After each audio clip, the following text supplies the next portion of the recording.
Praise the lord. అందరికీ వందనాలు తెలియజేస్తున్నాను. ఈరోజు దేవుడు ఇచ్చినటువంటి వాగ్దానము 91వ దావీదు కీర్తన 12వ వచనంలో వ్రాయబడినట్టుగా, నీ పాదములకు రాయి తగలకుండా వారు నిన్ను తమ చేతుల మీద ఎత్తి పట్టుకుందురు. దేవునికి మహిమ కలుగునుగాక. నీ పాదాలకు రాయి కూడా తగలకుండా దేవుడు తన చేతుల మీద నిన్ను ఎత్తి పట్టుకుంటాడనమాట. ఎటువంటి శోధనలో, ఎటువంటి ప్రమాదంలో పడిపోకుండా, నీ కాలు జారిపోకుండా, నీకు అలజడి కాకుండా దేవుడు నిన్ను కాపాడుతానని వాగ్దానం చేస్తున్నాడు. నిజమే, నీ పాదములకు రాయి తగులకుండా దేవుడు తన దూతలకు ఆజ్ఞాపిస్తాడంట. మీరు వెళ్ళి పలాని కుమార్తెను పట్టుకోండి, అక్కడ ఆమె శోధనలో పడుతుంది, లేకపోతే ఆమె పడిపోబోతుంది, ఆమెను మోసంలో చిక్కుకుపోబోతుంది, అలజడిలో పడిపోబోతుంది, ఆమెను మీరు ప్రక్కకు తీసుకొని రండి అంటాడనమాట దేవుడు. నిజమే, ఆయన మీద మనం పరిపూర్ణంగా ఆనుకున్నప్పుడు, ప్రభా నువ్వు బయటకు వెళ్తున్నప్పుడు, వస్తున్నప్పుడు నువ్వు ప్రార్థన చేసుకొని, ప్రభా నీ దూతల సహాయం నాకు అందించు, ఎందుకంటే నేను బయటికి వెళ్తున్నాను, ఏ దుష్టుడు ఎవరు కూడా మమ్మల్ని అలజడి చేయకుండా, ఏ ఒక్క అపాయము మమ్మల్ని తగలకుండా కాపాడు ప్రభా నువ్వు ప్రార్థించినప్పుడు దేవుడు వెంటనే తన దూతలకు ఆజ్ఞాపిస్తాడంట. ఆజ్ఞాపించి వారి వెంట వెళ్ళే విధంగా ఆ దూతలను ఆజ్ఞాపించినప్పుడు దూతలు సంరక్షంగా వారిని తోడుకొని వెళ్తూ ఉంటారనమాట. మధ్యలో ఎటువంటి ప్రమాదం వచ్చినా కూడా, ఎటువంటి అలజడి కలగబోతున్నా కూడా వారు తమ చేతుల్ని అడ్డు పెడతారు. అలాగే వీరిని వారి చేతులలో ఎత్తుకొని పక్కకు పెడుతూ ఉంటారనమాట. అందుకనే దేవుని నామంలో ఆయన దూతలకు మీరు ఆజ్ఞాపించండి అంటారు. ఆయన దూతల్ని ఇవ్వమని దేవుణ్ణి వేడుకొనాలంట మనుషులం.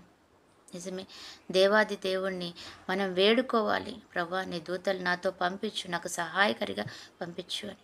నిజమే, ఓ రోజు ఒక వ్యక్తి తన పెన్ను పేపర్ పట్టుకొని కూర్చొని రాస్తున్నాడంట. దేవుడు అక్కడ నుంచి ఆయన స్వరం ఆయనకు బోధిస్తుందనమాట. నా కుమారుడా, ఈ వాక్యం చదువు, ఈ వాక్యం రేపు నువ్వు బోధించాలి, ఈ వాక్యము నువ్వు రేపు ప్రజలకు చెప్పాలి అని అంటూ ఉన్నప్పుడు ఆ దేవుని యొక్క మాటలన్నిటినీ ఆ దైవజనుడు రాసుకుంటున్నాడంట. అయితే అప్పుడు అతని టేబుల్ మీద ఉన్న గ్లాస్ పడిపోవడము, ఫ్లవర్ వాజ్ పడిపోవడము, బలమైన గాలి రావడము, అంతా పేపర్లు ఎగిరిపోవడము. సాతాను చూడు ఎంతగా డిస్టర్బ్ చేస్తున్నాడు. నువ్వు వాడిని గద్దించవచ్చు కదా, నువ్వు ఇక్కడే ఉన్నావు కదా, ఈ పరిసరాల్లో నీ సన్నిధి ఉంది కదా అంటున్నాడంట.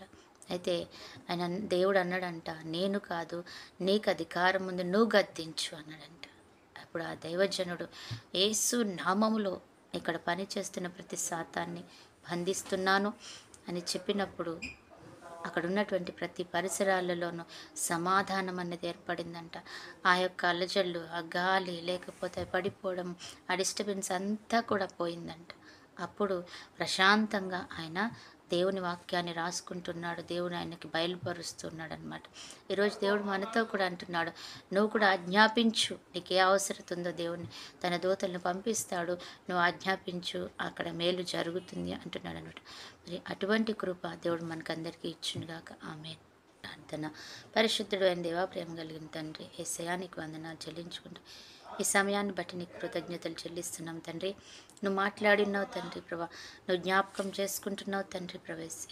నీకు ఎటువంటి శోధన, ఎటువంటి అన్యాయం, ఆయా అలజడి రానియను అయా తన్ని దూతలకు ఆజ్ఞాపిస్తానని దేవుడు వాగ్దానం సెలవిస్తుంది ప్రభా. మరి అటువంటప్పుడు దేవుని వాగ్దానం ద్వారా ఆయన మాట్లాడినట్టుగా తండ్రి ప్రభా, దేవుడు తన కార్యంను తన దూతలనిచ్చి పంపిస్తానని వాగ్దానం చేస్తున్నావు తండ్రి, స్తోత్రాలు. అలాగే ఈరోజు ఎంతమంది బిడ్డలైతే ఈ సమస్యల్లో ప్రభా నీ కృప చూపించని అడుగుతున్నారు, తన దూతల సహాయంతో వారి యొక్క ప్రతి అవసరత తీర్చబడిన గాక. అయా తండ్రి, మంచి ఆరోగ్యము, కృప, కాపుదల, క్షేమం, సమాధానము, దీర్ఘాయుష్, ఐశ్వర్యం, ఘనత, కాపుదలు దయచేయండి. అలాగే ఈరోజు బర్త్డే, మ్యారేజ్ డే జరుపుకుంటున్న బిడ్డలను కూడా జ్ఞాపకం చేసుకొని దీవించి ఆశీర్వదించమని, నీ కృప కనికరం మెండుగా దయచేయమని నజరుని యేసు నామంలో ప్రార్థించి అడిగి వేడుకుంటున్నాం తండ్రి. ఆమేన్.